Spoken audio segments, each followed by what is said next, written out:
बिस्मिल्लाहिर्रहमानिर्रहीम। अस्सलामु अलैकुम। आइन परस्त नहीं बागी। सामीन, कायद-ए-आज़म के प्राइवेट सेक्रेटरी जनाब के.एच. खुर्शीद साहब ने अपनी यादाश्तों में बानिए पाकिस्तान की शख्सियत का एक नया पहलू रोशनास करवाया। वो इन्हें बागी करार देते हैं। खुर्शीद साहब लिखते हैं, लोग अक्सर कायद-ए-आज़म मोहम्मद अली जिन्ना को आइन परस्त कहते हैं और इसमें शक नहीं कि उनकी सियासी ज़िंदगी एक अमन पसंद की हैसियत से गुजरी, लेकिन सियासी मसाले की बना पर इख्तियार किया हुआ रवैया उनकी तबीयत के कुदरती मेलान को बुनियादी तौर पर जज्ब ना कर सका। हकीकत यह है कि कायद फितरतन एक बागी थे। हाँ, बागी।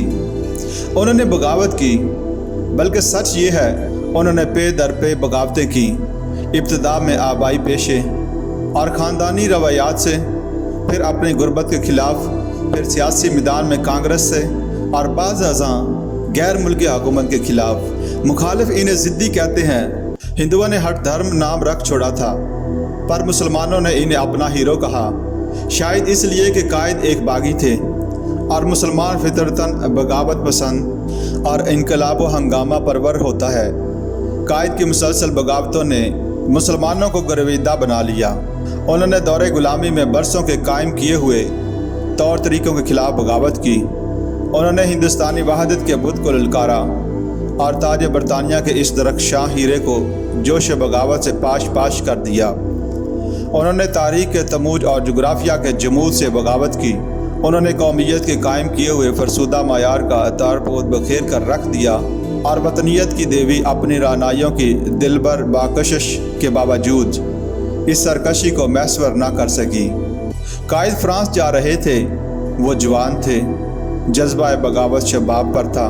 साहिल फ्रांस पर उतरने के बाद इन्हें कस्टम की चौकी पर रोक लिया गया। गालबन तलाशी हुई, कुछ सिगरेट मिले जिनका महसूल तलब हुआ। मैं इन सिगरेटों का महसूल नहीं दूंगा, बागी बोला। आपको देना ही होगा, और अगर मैंने ना दिया तो आप यहाँ से आगे नहीं जा सकते। कायद ने कहा, मैं ज़रूर जाऊँगा। बागी ने ज़िद की, मगर कस्टम दिए बगैर नहीं। अच्छा तो देखो। और ये कहकर कायद ने अपने सिगरेट केस में से सब सिगरेट निकाल कर फेंक दिए और कहा, अब मेरे पास सिगरेट नहीं है, मौसूल कैसा? कस्टम अहदेदार खामोशी से एक तरफ हो गया। आप आज इंग्लिस्तान जाएं तो आपको तकरीबन हर जदीद मकान में जदीद आसाइश मुयस्सर आएगी।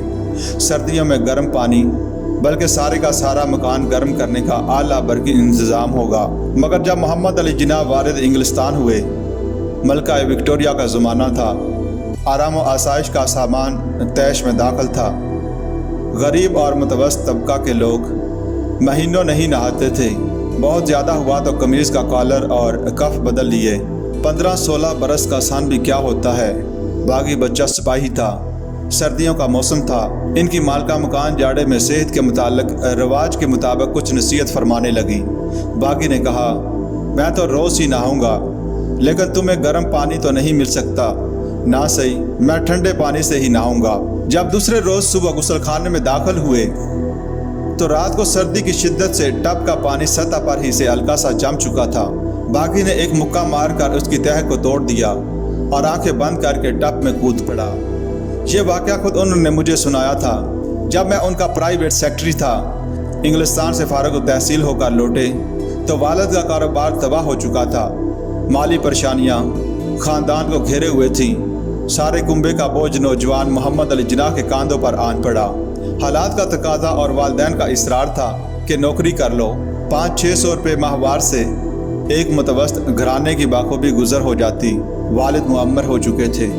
4 बहनें और बूढ़ी वालदा और एक छोटा भाई। सबकी नज़रें मोहम्मद अली पर ही लगी हुई थीं, लेकिन कायद ने इस ज़बूं हाली के आगे सर नहीं झुकाया।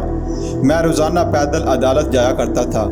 मोहम्मद अली जिन्ना ने एक बार बताया, इत्तफाक से कभी देर हो जाती तो मुझे सवारी लेने का ख्याल आता, लेकिन एक अग्नि ट्राम पर खर्च करने से पहले 99 बार सोचता और आखिरी फ़ैसला यही होता कि ये एक आना भी पस अंदाज करना ही मुनासिब होगा।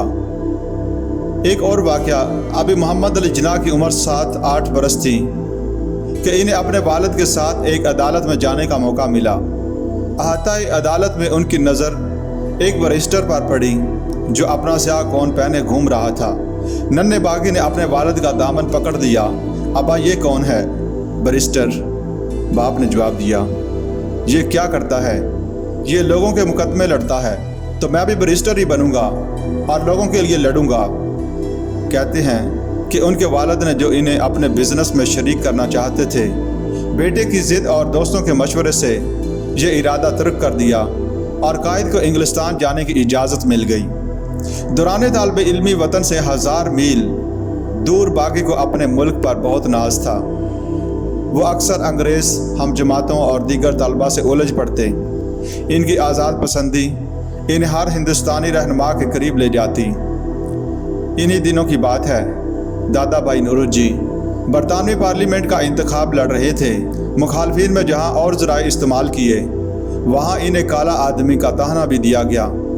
लेकिन इत्तेफाक है कि दादा भाई रंग के सुर्ख और सफ़ेद थे। मोहम्मद अली जिन्ना और इनके साथी बड़े इसरार से अंग्रेज़ वोटरों को दादा भाई के पास ले जाते और फिर पूछते, क्यों, क्या ये काला आदमी है? ये कोशिशें बराबर हुईं और दादा भाई इलेक्शन जीत गए। दादा भाई ने बाद में नौजवान जिन्ना के खलूस से और काबिलियत से मुतासर होकर इन्हें अपना एजाज़ी सेक्रेटरी मुकर्रर कर लिया। होम रूल लीग में उन्होंने जो एजिटेशन बम्बई में जारी रखी और जिस तरह कामयाबी के साथ कांग्रेस को प्रिंस ऑफ वेल्स का बाइकाट करने पर आमादा किया, ये जंगें सबको याद रहेंगी। क्या ये बातें ज़ाहिर नहीं करती कि कायद आज़म वाकई एक बागी थे, ऐसे बागी जिन्होंने जुल्म की हर शक्ल के खिलाफ बगावत की।